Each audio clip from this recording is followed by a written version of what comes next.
Vergil, Well, that's right. You're the gym every day. Shit. how do you feel about this upcoming fight, man? How do you feel? Is this obviously a fight of the year candidate? Oh, so Slugfest. I'm very excited for this fight. This is gonna be a good fight. I sparred this guy before. He's a very tough opponent, and we're not.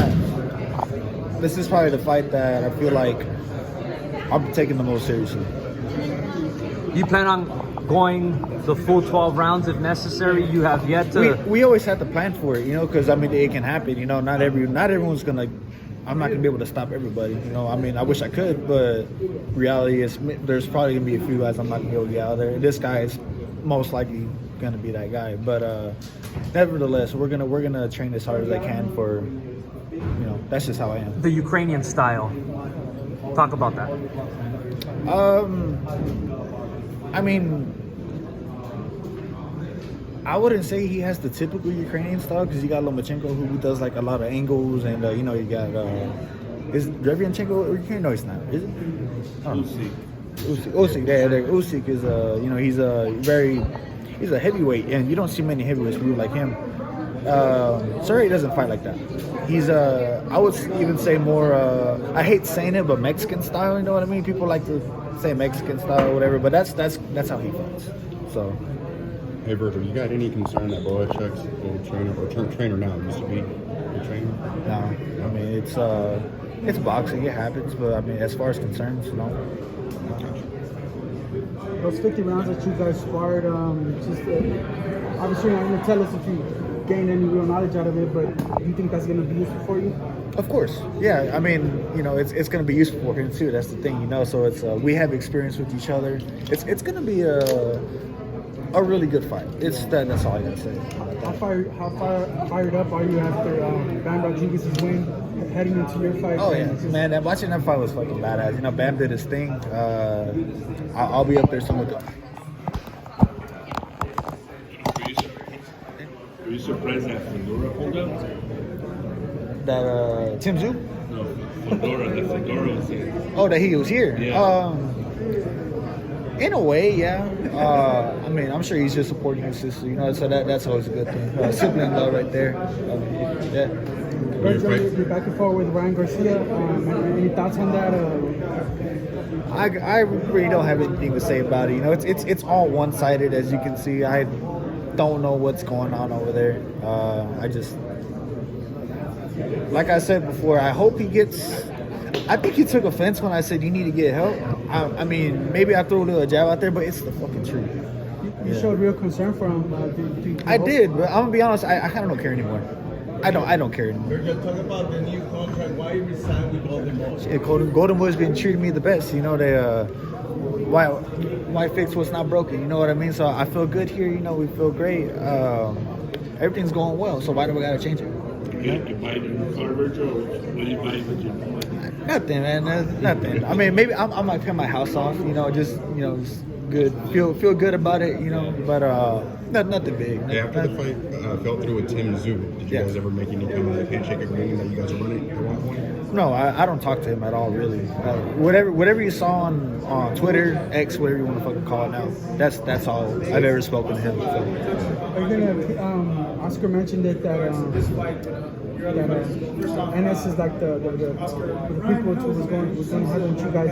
Are you gonna keep an eye on NS? I know he's at 147, I believe, but are you gonna keep an eye on him? I know that's the fight that the fans have always mentioned you and NS. Yeah, so I mean, he's definitely someone to look out for. Like I said in the past, like if you can think about it as like a sonar radar, like how you got that thing going around and you got the dots. The closer they are to you. Well, he's still on it. He's just more on the outside right now. I got people in this division I gotta worry about. But yeah, Crawford's the newest one. Yeah, well, August 3rd. Yeah. Gonna watch that. What do you expect? I'll be watching for sure. No, Crawford's gonna win. He's gonna win. And it's really people might find it disrespectful, but he's not. Madrigal's not gonna beat him. Yeah. Crawford's he's that guy right now. Madrigal's an Olympian. He's had he's good. A real great amateur career. He's good. You don't think he stands a chance at all? He stands a chance, but I'm telling Crawford's gonna beat him. Yeah, he's gonna beat him. Yeah. Vergil, you had Crawford and Spence kind of quartered it at 147. Yeah. They moved on to 154. You're right there front and center. Yeah, right and now. I've been saying it, you know, like I'll fight. I knew the Spence fight was gonna happen at 154. If it does happen, you know, I think he has someone else to go through first. But the Crawford fight, you know, I was hoping for 147, but 154 is looking like it. You think those fights are realistic for you, Spence and Crawford? Hell yeah. You think they could happen by next year? Yeah. What now? August 3, you're supposed to fight Tim Zhu, big card, big opponent. But now you're headlining your own card against a still strong opponent. Just curious what you make of just the entire switcheroo with everything. I mean, I honestly figured that it was gonna happen because that cut was bad. You know, it was really bad.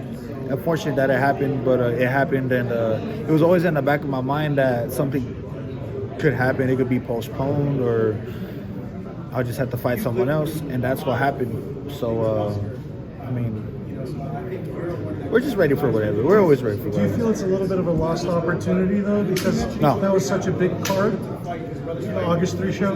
No, you know, hopefully everything goes good this fight. We can still run it back. Hey, victory here. You're obviously a world champion. How much longer till we possibly see you headline at Cowboy Stadium? I know the first time I spoke with you, you were debuting there. You were excited about it. Now we're here. Yeah, I think the fight that makes that happen is the Spence fight. You know, he has to get through Fundora first. If they do end up fighting, because I know that's like not. I don't even know if that's official yet or anything. Like that's just what I've been hearing. But if he gets through Fundora and he's healthy, we can run it at the Cowboy Stadium. Go ahead. Anything surprised you in sparring with Serhii? I mean, I wouldn't say surprised. I'm not surprised by anyone. No, but he's a good fighter. So I'm not taking anything away. He's just a good fighter. I mean, nothing surprising. You know, it's hard to surprise me. You know, I've sparred. I've had 170 amateur fights. You know, I've sparred, been in a ring with people all around the world. You know, but he's a great fighter. Something specific he does better, like he does best than some other things? Maybe something that you paid attention to? Something you noticed about him? Man doesn't get tired. He don't get tired. As for the little cut on the bridge of your nose, is that a concern at all? Is that it's a little fresh? Like It looks fresh because I just took a shower when I got here, but it's dry. so you'll be ready for August. Yeah, don't worry about it. Don't worry Did you about it. say you sparred with Bohachuk back in the day? Yeah. How much sparring have you guys done? We've done a few sparrings. I should have mentioned it in the press conference, but when I was getting ready for the Mean Machine fight back in 2021, he was my sparring partner actually for the first half of the camp, and you know, he really helped me out. And of course, when I was at Manny's, we were also sparring a lot. And he's a really good fighter. You know, he definitely helps you get ready. Now we're getting ready for him. How many rounds would you say average? Like 50. 50 rounds? Yeah, 50 rounds. You think, knowing what he has in him, you think this is fight of the year written all over it? Oh, fuck yeah. Yeah, I think so. Yeah. Is this the kind of test you've been waiting for too? I've been waiting for a fight like this, man, and I just been waiting for that opportunity, you know. And you know, we had some setbacks, but I feel like I'm better than ever now, and this is the perfect fight to showcase it. Yeah, you've had 2 fight camps now after the medical scares you had. How do you feel overall? I feel great. I feel really good. You know, after every fight, I've been feeling a lot sharper.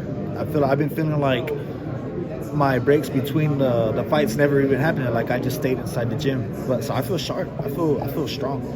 Vergil, was there anything specific that you're working on in camp that you think you might have to use to pull out win this fight? Yeah. You feel conditioning will be a factor in this fight? You mentioned he don't get tired, and of course the Ukrainian style, they don't give up. They keep moving forward. Well, of course, They keep- yeah. I mean, the conditioning is for every fight. You know, you can't, if you get tired in like the first half of the fight or in the second half, you know, I mean, it's, you know, you gotta have conditioning. You gotta have conditioning. Spence Fundora, who wins? That's hard. That's a really hard fight to call, man. I mean, Fundora, he just came off a big win off of Tim Zhu. If you're asking me who I hope wins, I hope Spence wins so we can make the fight happen, so I can fight him. You know what I mean? But as far as anything else, I kind of don't care. But I just want my opportunity, you know. But I mean, if Fundora wins, then fuck it, we can run it too. You know? Dude, we haven't seen Crawford at 154, but considering he's pound for pound the #1 guy in the sport. Yeah. Does he automatically become the guy at 54 too, or do you think he needs to beat a few guys before he gets that credit?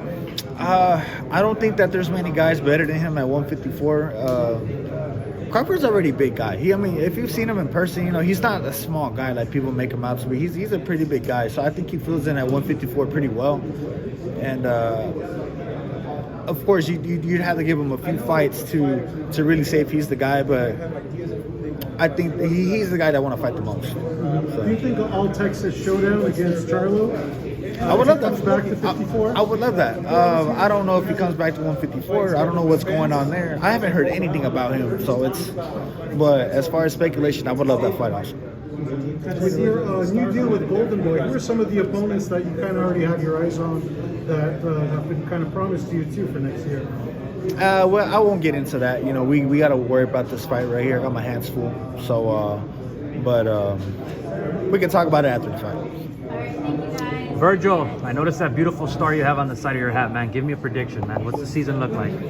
Bro, I mean, if I say anything less than the Super Bowl, you know what I mean? So we're going all the way. You're an Eagle fan right here, by the way. Shit.